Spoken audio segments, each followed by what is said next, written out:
أعوذ بالله من الشيطان الرجيم. بسم الله الرحمن الرحيم. تبارك الذي بيده الملك وهو على كل شيء قدير، الذي خلق الموت والحياة ليبلوكم أيكم أحسن عملا وهو العزيز الغفور، الذي خلق 7 سماوات طباقا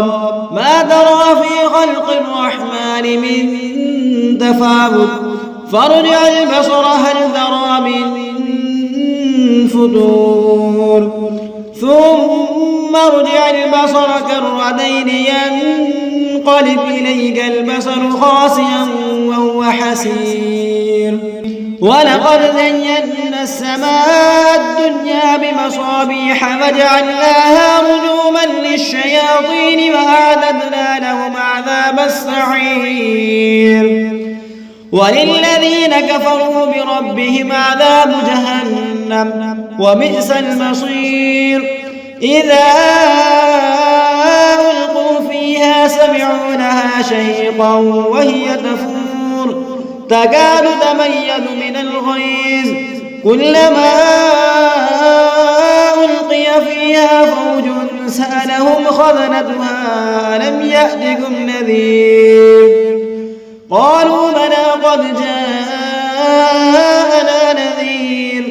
فكذبنا وقلنا ما نزل الله من شيء إن أنتم إلا في ضلال كبير. وقالوا لو كنا نسمع أو نعقل ما كنا في أصحاب السعير فاعترفوا بذنبهم فسحقا لأصحاب السعير. إن الذين يخشون ربهم بالغيب لهم مغفرة وأجر كبير. وأسروا قولكم أو اجهروا به إنه عليم بذات الصدور. ألا يعلم من خلق وهو اللطيف الخبير. هو الذي جعل لكم الأرض ذلولا فامشوا في مناكبها وكلوا من رزقه وإليه النشور. أأمنتم من في السماء أن يخسف بكم الأرض فإذا هي تمور أم أمنتم من في السماء أن يرسل عليكم حاصبا فستعلمون كيف نذير. ولقد كذب الذين من قبلهم فكيف كان نكير. أولم يروا إلى الطير فوقهم صافات ويقبض ما يمسكهن إلا الرحمن إنه بكل شيء بصير. أمن هذا الذي هو جند لكم ينصركم من دون الرحمن إن الكافرون إلا في غرور. أمن هذا الذي يرزقكم إن أمسك رزقه بل لجوا في عتو ونفور. أفمن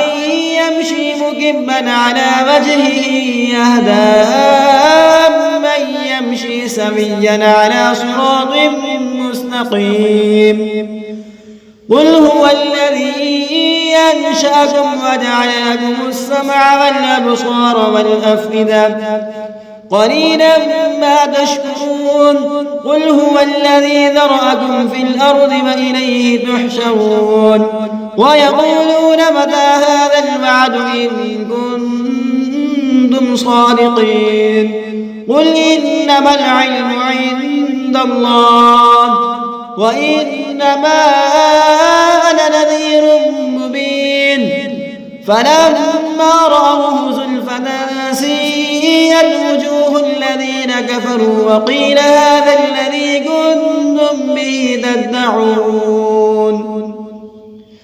قل أرأيتم إن أهلكني الله ومن معي أو رحمنا فمن يجير الكافرين من عذاب أليم قل هو الرحمن آمنا به وعليه توكلنا فستعلمون من هو في ضلال مبين قل أرأيتم إن أصبح ماؤكم غورا فمن يأتيكم بماء معين بسم الله الرحمن الرحيم نون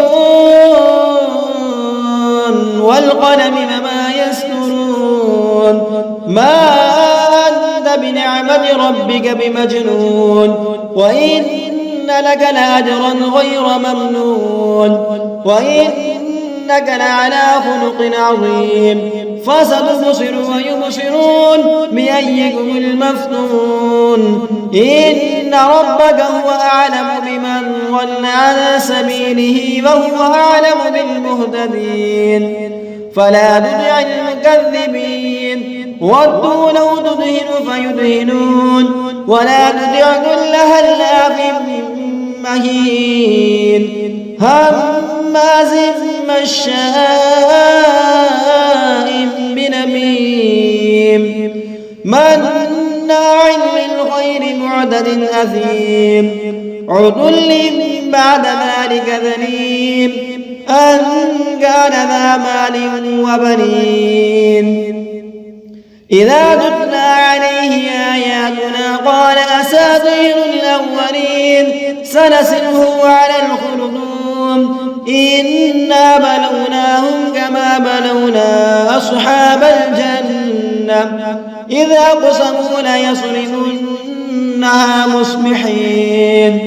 ولا يستثنون فطاف عليها طائف من ربك وهم نائمون فأصبحت كالصريم فتنادوا مصبحين أن اغدوا على حرصكم إن كنتم صارمين فانطلقوا وهم يتخافتون ألا يدخلنها اليوم عليكم مسكين وغدوا على حرد قادرين فلما رأوها قالوا إنا لضالون بل نحن محرومون قال أوسطهم ألم أقل لكم لولا تسبحون قالوا سبحان ربنا إنا كنا ظالمين فأقبل بعضهم على بعض يتلاومون قالوا يا ويلنا إنا كنا طاغين عسى ربنا أن يبدلنا خيرا منها إنا إلى ربنا راغبون كذلك العذاب ولعذاب الآخرة أكبر لو كانوا يعلمون إن للمتقين عند ربهم جنات النعيم أفنجعل المسلمين كالمجرمين ما لكم كيف تحكمون أم لكم كتاب فيه تدرسون إن لكم فيه لما تخيرون أم لكم أيمان علينا بالغة إلى يوم القيامة إن لكم لما تحكمون سلهم أيهم بذلك زعيم أم لهم شركاء فليأتوا بشركائهم إن كانوا صادقين يوم يكشف عن ساق ويدعون إلى السجود فلا يستطيعون خاشعة أبصارهم ترهقهم ذلة وقد كانوا يدعون إلى السجود وهم سالمون فذرني فمن يكذب بهذا الحديث سنستدرجهم من حيث لا يعلمون وأملي لهم إن كيدي متين أم تسألهم أجرا فهم من مغرم مثقلون أم عندهم الغيب فهم يكتبون فاصبر لحكم ربك ولا تكن كصاحب الحوت إذ نادى وهو مكذوب لولا أن تداركه نعمة من ربه لنبذ بالعراء وهو مذموم فاجتباه ربه فجعله من الصالحين وإن يكاد الذين كفروا ليزلقونك بأبصارهم لما سمعوا الذكر ويقولون إنه لمجنون وما هو إلا ذكر للعالمين. بسم الله الرحمن الرحيم. الحاقة ما الحاقة وما أدراك ما الحاقة كذبت ثمود وعاد بالقارعة فأما ثمود فأهلكوا بالطاغية وأما عاد فأهلكوا بريح صرصر عاتية سخرها عليهم 7 ليال و8 أيام حسوما فترى القوم فيها صرعا كأنهم أعجاز نخل خاوية فهل ترى لهم من باقية وجاء فرعون ومن قبله والمؤتفكات بالخاطئة فعصوا رسول ربهم فأخذهم أخذة رابية إنا لما طغى الماء حملناكم في الجارية ليجعلها لكم تذكرة وتعيها أذن واعية فإذا نفخ في الصور نفخة واحدة وحملت الأرض والجبال فدكتا دكة واحدة فيومئذ وقعت الواقعة وانشقت السماء فهي يومئذ واهية والملك على أرجائها ويحمل عرش ربك فوقهم يومئذ 8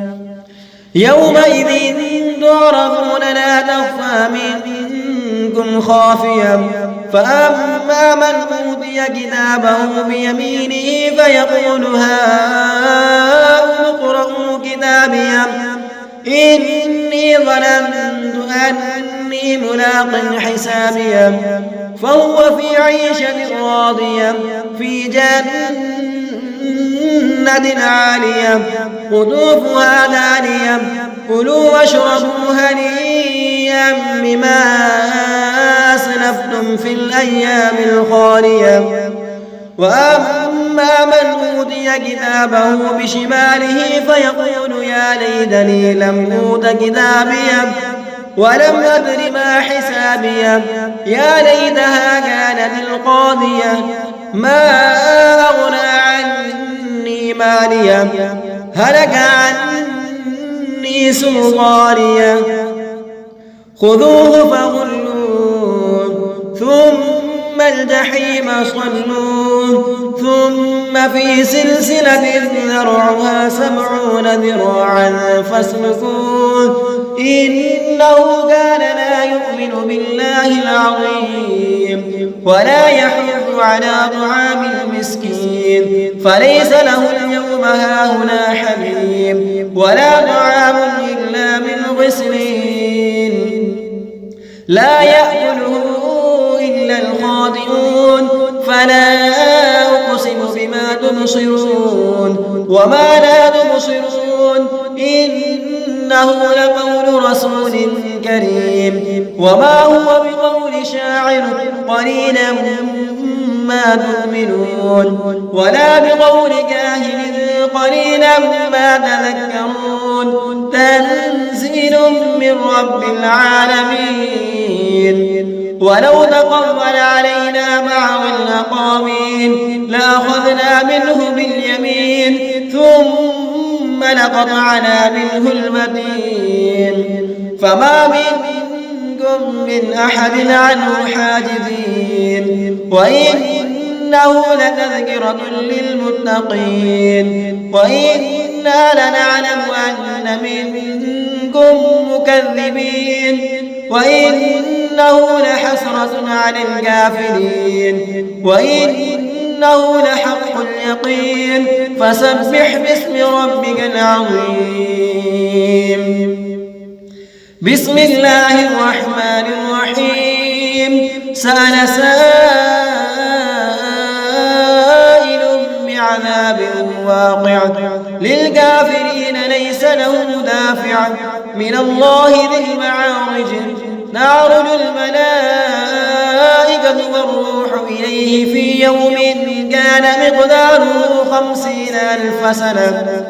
فاصبر صبرا جميلا إنهم يرونه بعيدا ونراه قريبا يوم تكون السماء كالمهل وتكون الجبال كالعهن ولا يسأل حميم حميما يبصرونهم يود المجرم لو يفتدي من عذاب يومئذ ببنيه وصاحبته وأخيه وفصيلته التي تؤويه ومن في الأرض جميعا ثم ينجيه كلا إنها لظى نزاعة للشمام تدعو من أدبر وتولى وجمع فأوعى إن الإنسان خلق هلوعا إذا مسه الشر جزوعا وإذا مسه الخير منوعا إلا المصلين الذين هم على صلاتهم دائمون والذين في أموالهم حق معلوم للسائل والمحروم والذين يصدقون بيوم الدين والذين هم من عذاب ربهم مشفقون إن عذاب ربهم غير مأمون والذين هم لفروجهم حافظون إلا على أزواجهم أو ما ملكت أيمانهم فإنهم غير ملومين فمن ابتغى وراء ذلك فأولئك هم العادون والذين هم لأماناتهم وعهدهم راعون والذين هم بشهاداتهم قائمون والذين هم على صلاتهم يحافظون أولئك في جنات مكرمون فما للذين كفروا قبلك مهطعين عن اليمين وعن الشمال عزين أيطمع كل امرئ منهم أن يدخل جنة نعيم كلا إنا خلقناهم مما يعلمون فلا أقسم برب المشارق والمغارب إنا لقادرون على أن نبدل خيرا منهم وما نحن بمسبوقين فذرهم يخوضوا ويلعبوا حتى يلاقوا يومهم الذي يوعدون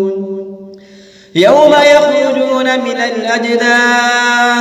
من الأجداث سراعا كأنهم إلى نصب يوفضون خاشعة أبصارهم ترهقهم ذلة ذلك اليوم الذي كانوا يوعدون.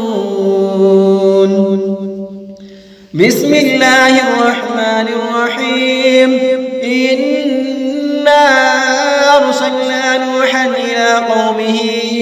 أن أنذر قومك من قبل أن يأتيهم عذاب أليم.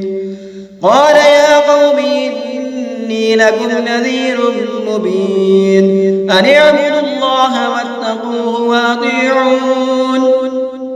يغفر لكم من ذنوبكم ويؤخركم إلى أجل مسمى إن أجل الله إذا جاء لا يؤخر لو كنتم تعلمون قال رب إني دعوت قومي ليلا ونهارا فلم يزدهم دعائي إلا فرارا وإني كلما دعوتهم لتغفر لهم جعلوا أصابعهم في آذانهم واستغشوا ثيابهم وأصروا واستكبروا استكبارا ثم إني دعوتهم جهارا ثم إني أعلنت لهم وأسررت لهم إسرارا فقلت استغفروا ربكم إنه كان غفارا يرسل السماء عليكم مدرارا ويمددكم بأموال وبنين ويجعل لكم جنات ويجعل لكم أنهارا ما لكم لا ترجون لله وقارا وقد خلقكم أطوارا ألم تروا كيف خلق الله 7 سماوات طباقا وجعل القمر فيهن نورا وجعل الشمس سراجا والله أنبتكم من الأرض نباتا ثم يعيدكم فيها ويخرجكم إخراجا والله جعل لكم الأرض بساطا لتسلكوا منها سبلا فجاجا قال نوح رب إنهم عصوني واتبعوا من لم يزده ماله وولده إلا خسارا ومكروا مكرا كبارا وقالوا لا تذرن آلهتكم ولا تذرن ودا ولا سواعا ولا يغوث ويعوق ونسرا وقد أضلوا كثيرا ولا تزد الظالمين إلا ضلالا مما خطيئاتهم أغرقوا فأدخلوا نارا فلم يجدوا لهم من دون الله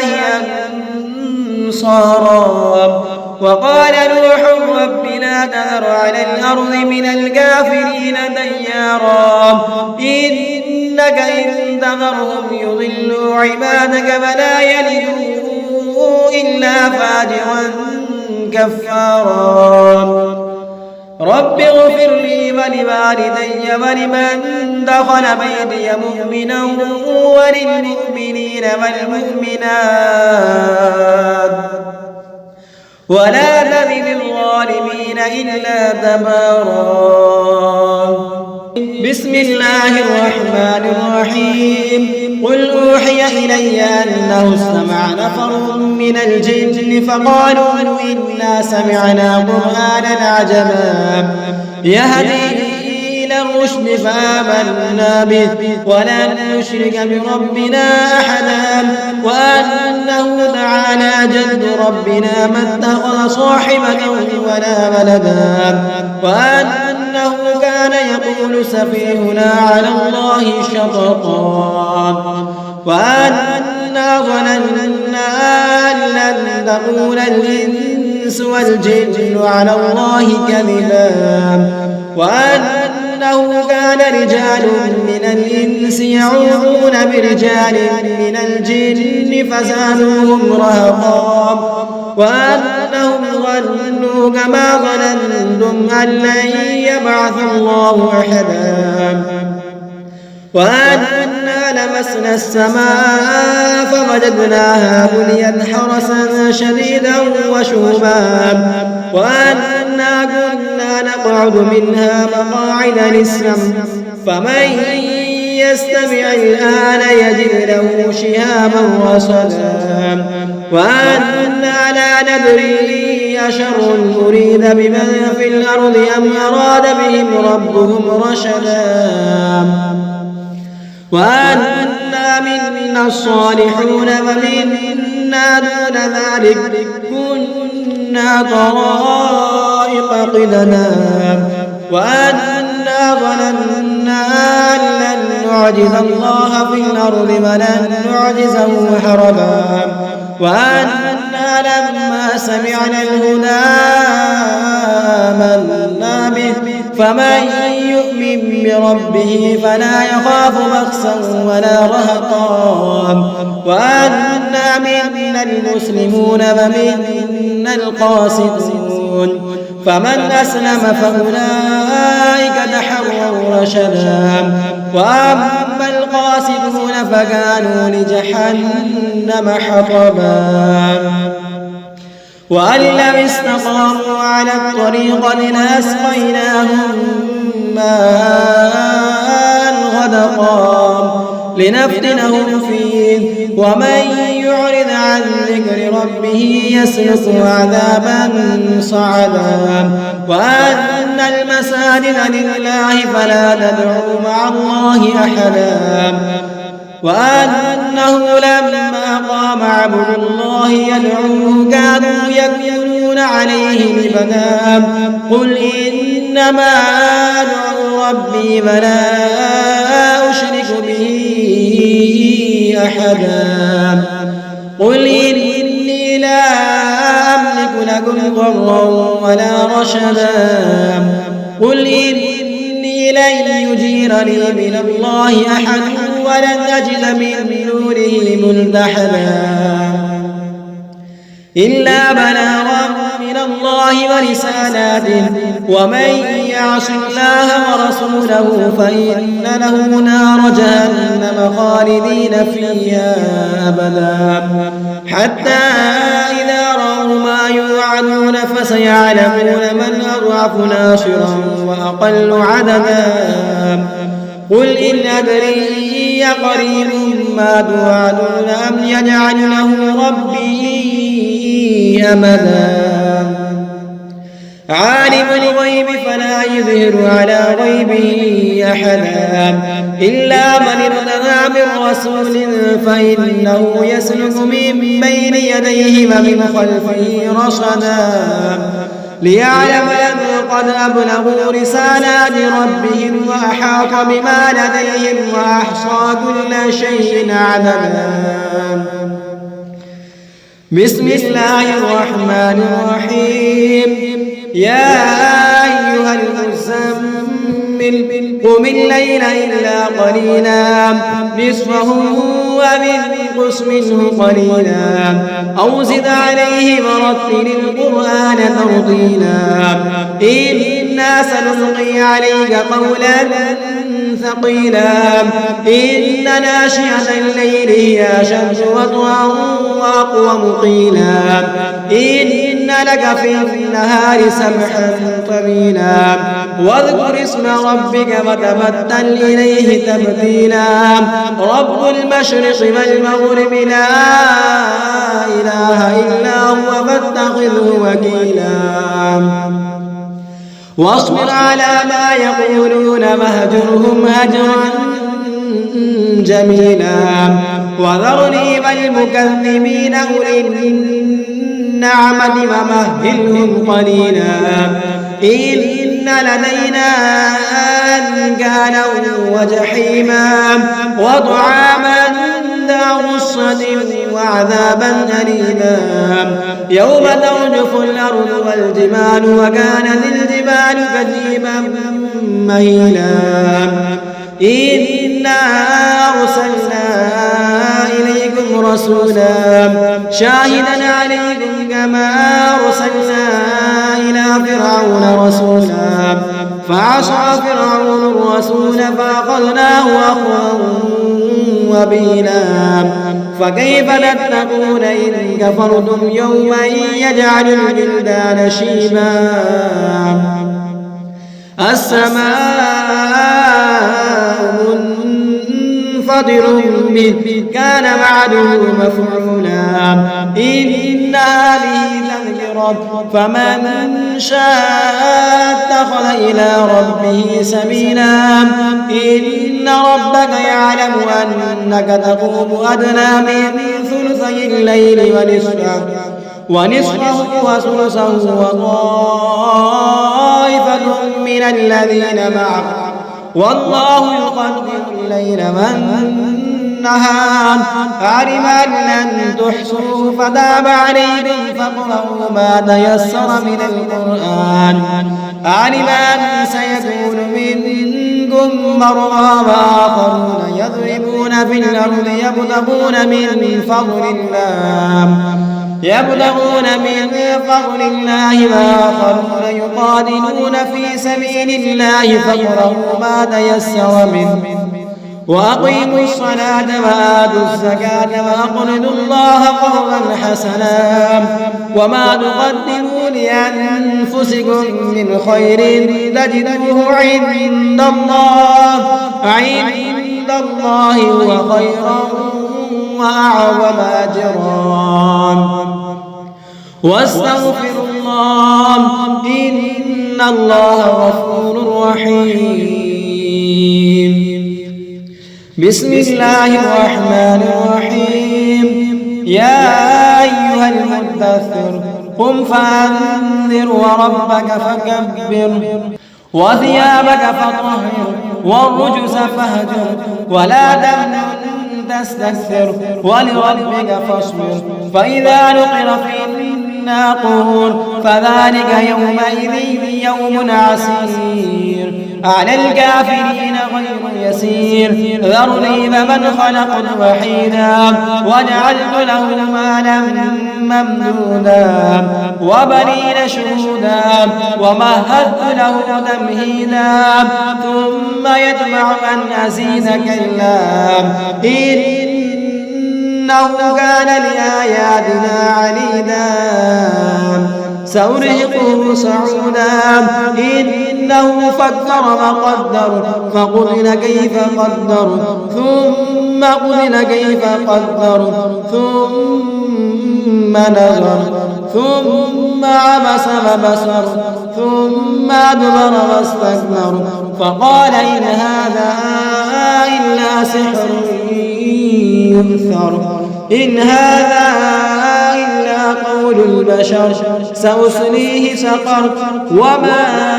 أدراك ما سقر لا تبقي ولا تذر لواحة للبشر عليها 19 وما جعلنا أصحاب النار إلا ملائكة وما جعلنا عدتهم إلا فتنة للذين كفروا ليستيقن الذين أوتوا الكتاب ويزداد الذين آمنوا إيمانا ولا يرتاب الذين أوتوا الكتاب والمؤمنون وليقول الذين في قلوبهم مرض والكافرون ماذا أراد الله بهذا مثلا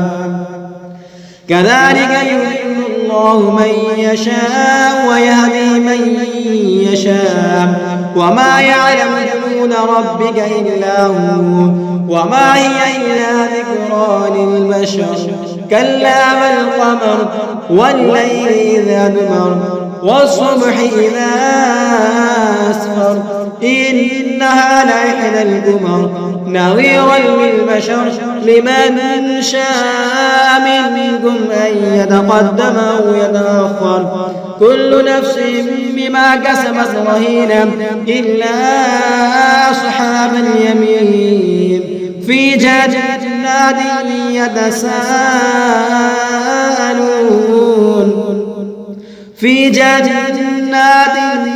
يتساءلون عن المجرمين ما سلككم في سقر قالوا لم نك من المصلين ولم نك نطعم المسكين وكنا نخوض مع الخائضين وكنا نكذب بيوم الدين حتى أتانا اليقين فما تنفعهم شفاعة الشافعين فما لهم عن التذكرة معرضين كأنهم حمر مستنفرة فرت من قسورة بل يريد كل امرئ منهم أن يؤتى صحفا منشرة كلا بل لا يخافون الآخرة كلا إنه تذكرة فمن شاء ذكره وما يذكرون إلا أن يشاء الله هو أهل التقوى وأهل المغفرة. بسم الله الرحمن الرحيم لا أقسم بيوم القيامة ولا أقسم بالنفس اللوامة أيحسب الإنسان أن لن نجمع عظامه بلى قادرين على أن نسوي بنانه بل يريد الإنسان ليفجر أمامه يسأل أيان يوم القيامة فإذا برق البصر وخسف القمر وجمع الشمس والقمر يقول الإنسان يومئذ أين المفر كلا لا وزر إلى ربك يومئذ المستقر ينبأ الإنسان يومئذ بما قدم وأخر بل الإنسان على نفسه بصيرا ولو ألقى معاذيرا لا تحرك به لسانك لتعجل به إن علينا جمعه وقرآنه فإذا قرأناه فاتبع قرآنه ثم إن علينا بيانه كلا بل تحبون العاجلة وتذرون الآخرة وجوه يومئذ ناظرة إلى ربها ناظرة ووجوه يومئذ باسرة تظن أن يفعل بها فاقرة كلا إذا بلغت التراقي وقيل من راق وظن أنه الفراق والتفت الساق بالساق إلى ربك يومئذ المساق فلا صدق ولا صلى ولكن كذب وتولى ثم ذهب إلى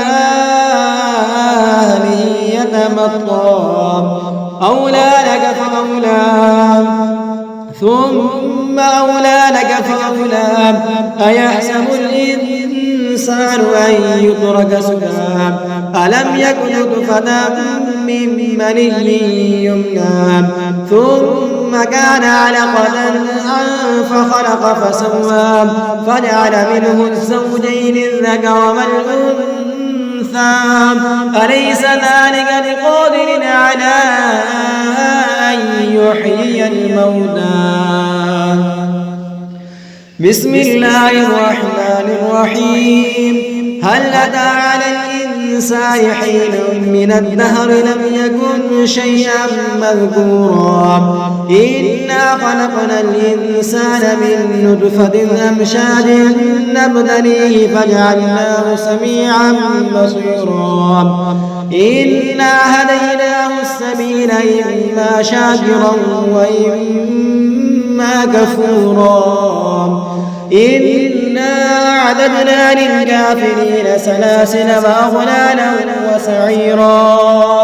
إن الأبرار يشربون من كأس كان مزاجها كافورا عينا يشرب بها عباد الله يفجرونها تفجيرا يوفون بالنذر ويخافون يوما كان شره مستطيرا ويطعمون الطعام على حبه مسكينا ويتيما وأسيرا إنما نطعمكم لوجه الله لا نريد منكم جزاء ولا شكورا إنا نخاف من ربنا يوما عبوسا قمطريرا فوقاهم الله شر ذلك اليوم ولقاهم نضرة وسرورا وجزاهم بما صبروا جنة وحريرا متكئين فيها على الأرائك لا يرون فيها شمسا ولا زمهريرا ودانية عليهم ظلالها وذللت قطوفها تذليلا ويطاف عليهم بآنية من فضة وأكواب كانت قوارير من فضة قدروها تقديرا ويسقون فيها كأسا كان مزاجها زنجبيلا عينا فيها تسمى سلسبيلا ويطوف عليهم ولدان مخلدون إذا رأيتهم حسبتهم لؤلؤا منثورا وإذا رأيت ثم رأيت نعيما وملكا كبيرا عاليهم ثياب سندس خضر واستبرق وحلوا أسامر من فضة وسقاهم ربهم شرابا طهورا إن هذا كان لكم جزاء وكان سعيكم مشكورا إنا نحن نزلنا عليك القرآن تنزيلا فاصبر لحكم ربك ولا تطع منهم آثما أو كفورا واذكر اسم ربك بكرة وأصيلا ومن الليل فاسجد له وسبحه ليلا طويلا إن هؤلاء يحبون العاجلة ويذرون وراءهم يوما ثقيلا نحن خلقناهم وشددنا أسرهم وإذا شئنا بدلنا أمثالهم تبديلا إن هذه تذكرة فمن شاء اتخذ إلى ربه سبيلا وما تشاءون إلا أن يشاء الله إن الله كان عليما حكيما يدخل من يشاء في رحمته والظالمين أعد لهم عذابا أليما بسم الله الرحمن الرحيم والمرسلات عرفا فالعاصفات عصفا والناشرات نشرا فالفارقات فرقا فالملقيات ذكرا عذرا أو نذرا إنما توعدون لواقع فإذا النجوم دمست وإذا السماء فرجت وإذا الجبال نسفت وإذا الرسل أقتت لأي يوم أجلت ليوم الفصل وما أدراك ما يوم الفصل ويل يومئذ للمكذبين ألم نهلك الأولين ثم نتبعهم الآخرين كذلك نفعل بالمجرمين ويل يومئذ للمكذبين ألم نخلقكم من ماء مهين فجعلناه في قرار مكين إلى قدر معلوم فقدرنا فنعم القادرون ويل